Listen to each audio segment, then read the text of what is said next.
시청자 여러분 안녕하십니까. 지금부터 전국현의 한보정론을 시작하겠습니다. 여러분들 대단히 죄송한데 말이죠. 이 앞방송에서 소리가 안 나가지고 제가 이게 말이죠. 이게 전자로 이제 다 이제 전기 전자로 하는데 내내 잘 나가다가 말이죠. 이 마이크가 이게 저도 참 알 수가 없는데 느닷없이 세팅해 놓은 게 풀어질 때가 있어요. 근데 제가 이런 그 풀어지는 것을 계속 체크를 해야 되는데 저도 이제 바쁘게 서둘러서 지금 방송을 하다 보니까 그거를 점검을 못하고 했습니다. 그래서 뭐 이 기계가 좀 이상하단가 그런 건 아닌데요. 이게 전자적으로 이어지다 보니까 이런 세팅을 꼭 챙겨야 되는데 다시 한번 죄송하다는 말씀을 드리고 다시 또 저 많은 정보를 가지고 또 추가적으로 말씀을 드리겠는데 우선 바로 이제 어제 있었던 건데 어제도 서울 도심 그러니까 이제 광화문 일대 그다음에 동대문 일대 그다음에 옛날 청와대 일대 그 다음에 남대문 일대에서 난리가 났습니다. 진보 좌파들, 이제 촛불행동 공동대표, 이게 박서군인데요. 이 박서군 촛불행동 공동대표는 대부분이 중북 좌파, 이 세력들이 주도를 하고 있는 단체라는 거 다 아시죠? 여기에 이제, 지금 김민석의 친형인 김민웅, 김민웅이가 여기 대표하면서 윤석열 대통령이 취임하기 전부터 탄핵 운동을 벌인 단체가 이게 촛불행동 공동 대표거든요. 여기에서 주관으로 이제 어제 지금 이제 집회가 열렸습니다. 요 집회 내용을 보면은요. 지금 이제 우리 좌파들 집회는 이제 700명 정도밖에 안 된다. 경찰 추산입니다. 그러니까 이제 주최 측 추산을 아무리 해봐야 7,000명밖에 안 된 거예요. 10배 정도. 자, 그런데 이제 우리 우파 맞불 집회 차원의 우파 단체. 이건 뭐 전광 목사님. 그 다음에 어제 집회의 경우에는 이제 자유대학하고요. 민초 결사대가 대대적으로 많은 이 젊은, 우리 청년, 자유우파, 우리 국민들을 모시고 나왔어요. 그러다 보니까 우리 이제 전광 목사님의 대국본 기본하에 자유대학과 그 다음에 민초 결사대까지 합쳐갖고요. 민초 결사대하고 자유대학은 이제 집회 장소가 좀 달라요. 하나는 이제 동대문, 그리고 민초 결사대는 청와대 앞, 연무관 앞 이런 데서 집회를 했는데 우리 우파는요 이 경찰 추산이 10배인 7,000명 그러니까 이제 우리 주체적으로 본다면 한 7만 명 정도가 모인 겁니다. 어제 뭐 날씨도 조금 쌀쌀했는데 어마어마하게 많은 우리 우파 국민들이 모인 거예요. 그만큼 이재명 정부의 독선적인 국정 운영 그리고 정체 불명의 이 외교안보 정책에 대한 반발 이런 것들이 이제 크게 동인이 된 것이죠. 자, 그래서 시종 일관 말이죠. 계속해서 우리 우파들의 집회가 좌파를 압도하는 그런 세를 과시한 데 의미가 있고요. 그런데 이제 문제가 바로 뭐냐? 우리는 이제 우파들의 경우는 정말 대한민국의 국가이익, 그리고 대한민국의 헌법적 가치를 지켜나가기 위해서 집회를 하는 거 아니겠습니까? 그래서 이재명의 정부 정책과 전략이 이 헌법 가치와 헌법 정신, 이런 게 좀 반하는 부분도 있고, 특히 이재명 정부가 강조하고 있는 국익에도 해치는 정책과 전략이 너무나 많다. 그래서 지금 매주 집회가 열리는 거 아니겠어요? 그런데 트럼프 대통령이 지금 29일하고 30일 이틀을 방문하잖아요. 국빈 방한이고 이번에 이재명 정부는 이제 트럼프를 어떻게 해서라도 그야말로 이제 정상 대 정상 간의 관계가 좋아야만이 국가 대 국가 간의 관계도 발전하잖아요. 아니 정상들 관계가 안 좋은데 어떻게 국가 간의 관계가 발전할 수 있겠습니까? 이건 불가능한 것이죠. 그래서 트럼프 대통령하고 잘못 사귀면 왜냐하면 지금 이재명 정부는 5년까지만 트럼프 정부도 같이 4년을 가는 거예요. 그러니까 뭐 운명을 같이 한다 해도 과언이 아닌데 지금 이재명 정부가 들어선 지 지금 지난 7월 30일 날 타결됐다라고 밝혔던 관세 협상이 지금 알고 보니까 타결이 안 된 거 아닙니까? 똑같은 원인 3,500억 불을 언제 어떤 형식으로 어떻게 투자를 해줄 것이냐. 거기서 나온 투자 수익은 어떻게 가져갈 것이냐. 그럼 투자는 어디다 할 것이냐. 이런 문제가 아직까지도 의견은 좁혀졌다고 하지만은 마무리가 안 되고 있어요. 그러니까 지금 이번 정상회담과 관련해서도 이 에이펙 정상회담 때는 본래는 좀 타결해서 좀 한미 이 관계가 상당히 튼튼하다, 단단하다. 이거를 국내에 과시하고 싶지만은 트럼프가 이게 어떤 대통령입니까? 그야말로 제가 보기에는요, 미국 유사일에 이렇게 아주 특이한, 좋은 점도 있고 안 좋은 점도 있지만 어쨌든 트럼프 대통령은 미국 국익을 최우선으로 해서 전 세계를 관세라고 하는 요 딱 채찍을 갖고 다 흔들고 있잖아요. 근데 이재명 혼자만 지금까지 버티고 있는 겁니다. 그럼 여기에 트럼프가 이뻐야 이재명 얘기를 들어주지. 쉐쉐하지 말라는데 계속 쉐쉐와 같은 인식의 연장선상에서의 대중정책이 나오잖아요. 현중 이런 시위 이런 거 막아라. 예. 그리고 이런 사람들을 추방시켜라. 이렇게까지 나오니까 쉐쉐 발언 때문에 그러지 않아도 이재명의 친북 노선에 대해서 굴중 노선 그리고 굴북 노선에 대해서 트럼프가 싫어하는데 계속 그런 인식의 틀을 바꾸지 않으니까 트럼프가 이뻐할 리가 없는 거예요. 그러니까 요 관세 협상이 타결이 되지 않는 겁니다. 더군다나 말이죠. 지금 이제 유이성락 안보실장이 KBS 일요진단에 나와서 한 얘기를 보면 지금 아주 세게 협상하라. 이렇게 긴급 훈령을 줬다는 거예요. 세게 협상하라. 그리고 이제 본인도 CNN을 비롯한 외신 인터뷰를 통해서 지금 에이펙이라고 하는 목표를 향해서 서둘지는 않겠다. 그래서 지금 이제 전반적으로 이재명의 훈령이 나와 있는데 경제적인 합리성을 지켜라. 그리고 국익 중심의 협상을 하라. 이렇게 훈령을 내렸다는 겁니다. 그러면 이 양측 그야말로 경제의 합리성 이 얘기라고 하는 것은요. 그러니까 투자의 합리성이죠. 이 얘기는 미국이 혼자 투자처를 정하고 미국이 혼자 수익을 가져가는 거. 그리고 미국이 이익에 맞게 250억 불 플러스 알파를 8년에 집중적으로 내는 거. 이거는 못 받아들이겠다 이 얘기예요. 이게 합리성이 결여됐다는 것이죠. 예. 그리고 국익이라고 하는 것은 또 하나 뭐냐. 그렇게 하면 우리는 지금 200억 정도밖에 안 된다는 거 아니에요. 그것도 10년에 걸쳐서 2천억을 만드는데 그러니까 이거밖에는 못한다. 왜? 대한민국의 외화 보유고가 4,200억 불밖에 되지 않기 때문에 4,200억 불밖에 되지 않기 때문에 84%를 지금 3,500 불인데 이거면 IMF 때처럼 또 망한다 이겁니다. 안 돼. 이렇게 되는 거예요. 여기에서 지금 진도가 안 나가는 겁니다. 그러니까 그게 제일 핵심인데 핵심 부분에서 진도가 안 나가니까 핵심이 아닌 부분에서 95% 진도가 나와야 트럼프가 사인을 하겠냐 이 말이에요. 그러니까 트럼프는 이번에 방한해서 사인할 준비가 되어 있다. 다만 조건. 미국이 원하는 안을 내놔라 이거고 우리는 그거 못 내놓겠다. 지금 버티고 있는 거거든요. 그러니까 협상 당사자들마저도 자 우리는 말이지 협상자 에이펙을 타겟 데이트로 해서 밀어붙이지는 않겠다. 이렇게 나오고 있거든요. 그러니까 지금 현재 나오는 걸 보면은 안보 패키지에 대해서는 특히 이제 안보 패키지 중에서 우리가 강조하는 것은 뭐냐면 원자력 협정을 뜯어고치는 거잖아요. 왜 원자력 협정을 뜯어고치냐? 지금 북한의 핵 위협은 이게 소설이 아니에요. 이건 실제하는 위협이거든요. 그리고 실제도 하지만 굉장히 긴박한 위협이 되는 겁니다. 실제하면서 긴박한 위협이 안 되는 모르는데 실제해서도 위협이 되는 건데 그게 긴박해. 왜? 언제든지 김정은이는 헌법까지 뜯어고쳤잖아요. 핵무력 사용권 5개의 경우를 딱 헌법에 못 박아놨잖아요. 이 얘기는 김정은이가 마음만 먹으면 핵전이 필요하다고 보면 버튼을 누르겠다는 거거든요. 그러니까 우리는 이게 굉장히 급해. 그렇죠? 그렇기 때문에 자강론이 나오는 겁니다. 자강론. 우리가 언제까지 미국의 핵 우산에만 의존할 수 있겠느냐. 아니 되옵니다. 이렇게 되는 거거든요. 자, 그러다 보니까 우리가 굉장히 이 원자력 협정을 뜯어 고쳐야 됐다. 그러려면 핵을 가지려면 맨 먼저 핵 농축 권한을 우리가 가져야 돼요. 그리고 핵 재처리를 우리가 독립적으로 할 수 있는, 요게 제일 큽니다. 자, 그래서 핵 재처리 권한, 그리고 이제 핵 농축 권한을 우리가 최소한도 일본 수준으로는 승인을 해달라. 이게 원자력 협정의 핵심이거든요. 요 부분에 대해서는 우이성락도 조현 외교부 장관도 한미 간에 상당한 진도가 나가고 있다. 그래서 지금 이 안보 협상에 대해서는요, 지금 문서가 다 되어 있을 정도로 거의 다 합의문이 나와 있어요. 팩트 시트가 나와 있는 겁니다. 이게 설명 자료가 다 나와 있는 거예요. 팩트 시트. 근데 이제 관세 협상에 대해서는 팩트 시트도 못 나가. 지금 이제 10월 29일이 며칠 안 남았잖아요. 그런데 이걸 못 나가니까 공동 합의서로 못 나가는 겁니다. 그래서 CNN 인터뷰를 통해서도 이재명이가 서둘지 않겠다. 우리 협상 당사자들도 서둘지 않겠다 했거든요.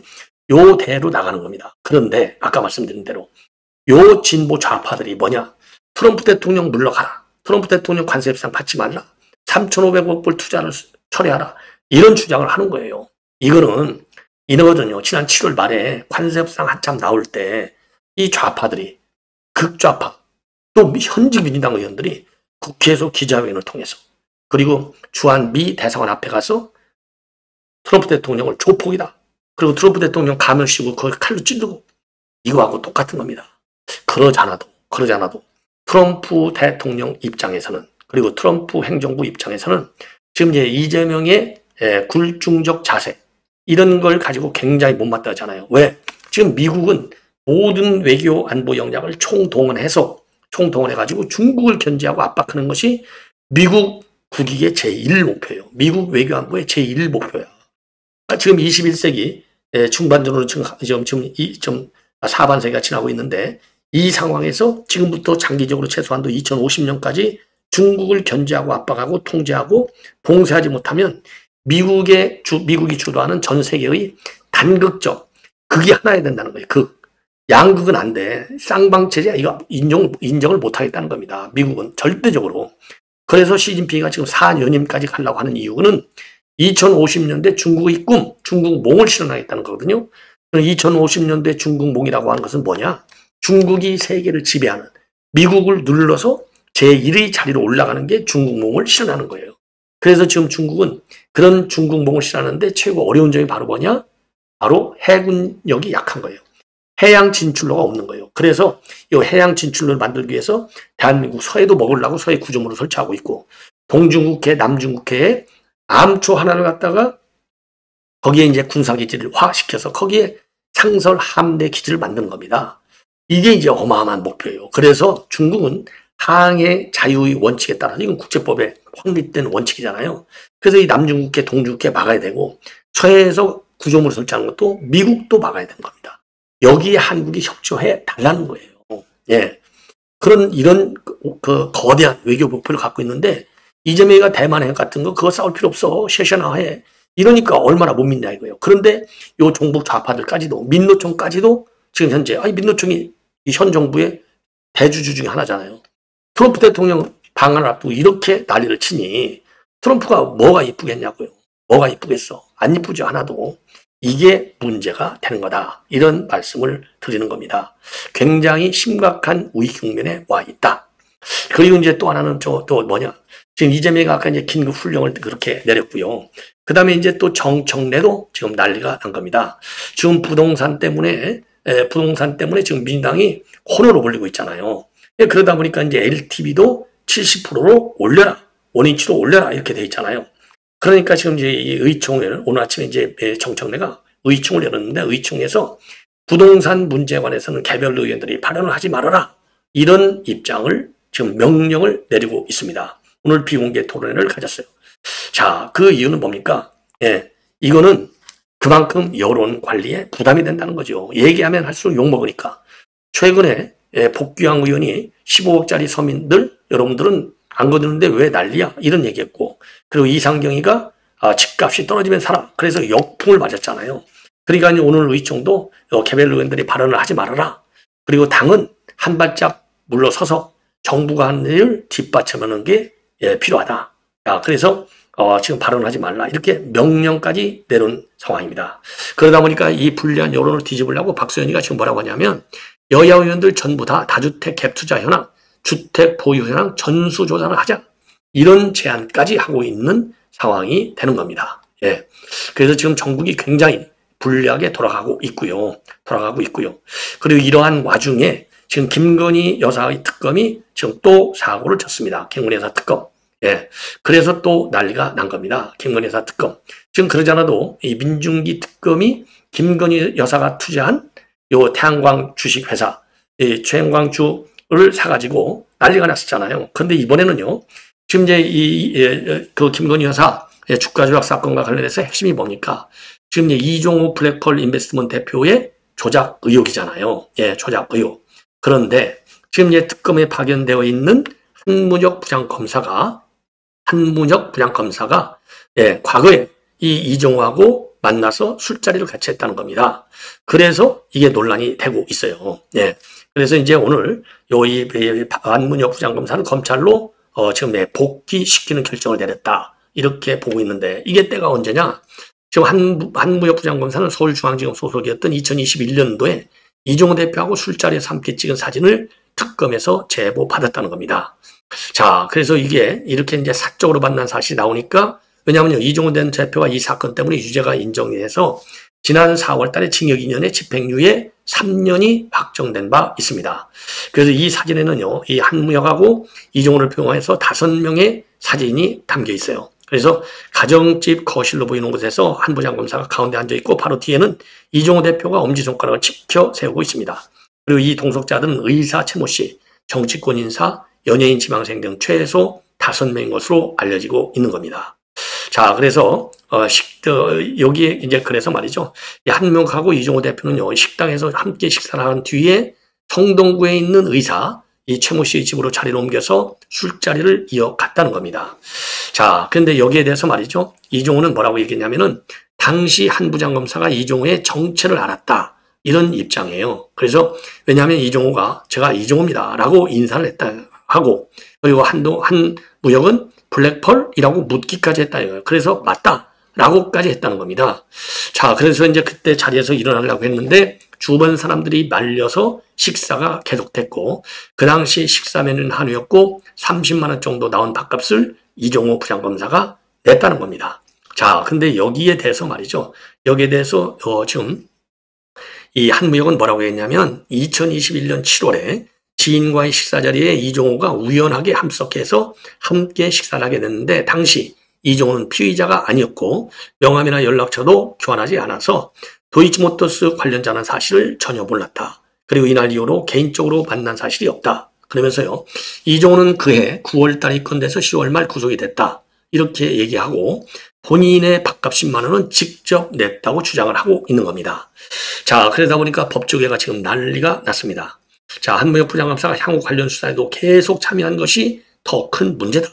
왜냐하면 지난 4월에 서울고검이 이 사건을 재수사할 때도 자문 형식으로 수사에 참여하게 됐고 지난 6월 특검에 파견와서는 도이치모터스 주가 조작 사건 수사 팀장을 맡아왔다는 겁니다. 그래서 오해받을 만한 사적 관계가 있었으면 아예 관련 수사를 이 전형적인 이해충돌이잖아요. 안 했어야 맞는 게 마땅하지 않냐. 이런 비판이 법조계에서 강하게 제기되고 있는 겁니다. 예, 자. 그리고요, 지금 이제 이 특검은 오늘요, 부장판사 출신인 김경호 연수원 22기, 박노수 연수원 31기 변호사를 각각 신임 특검보로 임명을 했습니다. 예. 자, 그래서 이제 이 공소 유지가 필요하기 때문에 이런 입장을 내놨다. 이렇게 얘기하고 있는데, 자, 그래서 지금 김건희 특검은 14명을 구속하고 있는데, 지금 민중기 주식 논란이 제기되고 있고요. 그리고 이제 별건 수사 의혹이 계속해서 제기되고 있는 겁니다. 이 별건 수사, 아까 이제 이종호 대표가 옥중 소신을 통해서 별건 수사 의혹을 강하게 제기한 바 있고요. 예. 자, 그리고 또 하나, 지금 이제 양평 그 면장, 여기에 또 그야말로 강압 수사 논란이 제기된 바 있어요. 그래서 국가인권위원회에서는 정의철 면장에 대해서 직권 조사를 결정한 바 있는 겁니다. 자, 그래서 이 민특검 지금 민중기가 말이죠. 그 당시 1억여 원의 차익을 얻었다. 이거 아니겠습니까? 자, 그런데 이제 이게 미공개 정보를 이용하지 않았다라고 밝히고 있지만은 요 회사하고 회사 대표하고 그다음에 이제 민특검하고 고등학교 동기동창 또 서울대 동기동창 이렇기 때문에 이게 과연 미공개 정보를 받지 않았다고 하는 민특검의 말이 맞느냐? 이건 미공개 정보를 이용했을 가능성도 상당히 크다. 그래서 국민의힘과 시민단체에서는요, 이 민특검을 자본시장법 위반 혐의로 고발 조치해온 상태가 되는 겁니다. 자, 그래서 이래저래 말이죠. 지금 민중기 특검이 굉장히 코너에 몰려 있다. 이런 말씀을 드리지 않을 수 없는 겁니다. 자, 그러면요, 이 민중기 특검, 요 사진 아까 지금 요 사진이 지금 조선일보에 보도가 되고 있습니다. 조선일보. 그래서 요 사진을 제가 한번 보여드릴까요? 잠깐만 한번 기다려 보시죠. 요 사진을 제가 한번 찾아보겠습니다. 예. 이걸 보면 이거 뭐 둘이서 뭐 아내 모르는 했는데 이게 모를 리가 있습니까? 당연히 그야말로 수사를 회피했어야 맞는 거죠. 누가 보더라도 안 그렇습니까? 자, 이거 한번 보시죠. 네. 이게 딱 화면 처리된 이 사람이 지금 이 얼굴이 나온 이 사람이 아래줄 한가운데 요 이제 얼굴 가린 사람이 한문혁 그리고 우쪽 이 왼쪽 이 사람이 이종호 이렇게 돼 있잖아요. 근데 모르고서 밥을 먹었어? 이게 도대체 이해가 간다는 얘기입니까? 아니올시다잖아요. 예. 자, 시청자 여러분, 그래서 이 민중기 특검 이거 정말 이대로 그 민중기 특검하에 체제가 계속된다. 우리 국민들의 분노를 더 자극할 것이 확실하다. 이런 말씀을 드리지 않을 수 없습니다. 대단히 고맙습니다.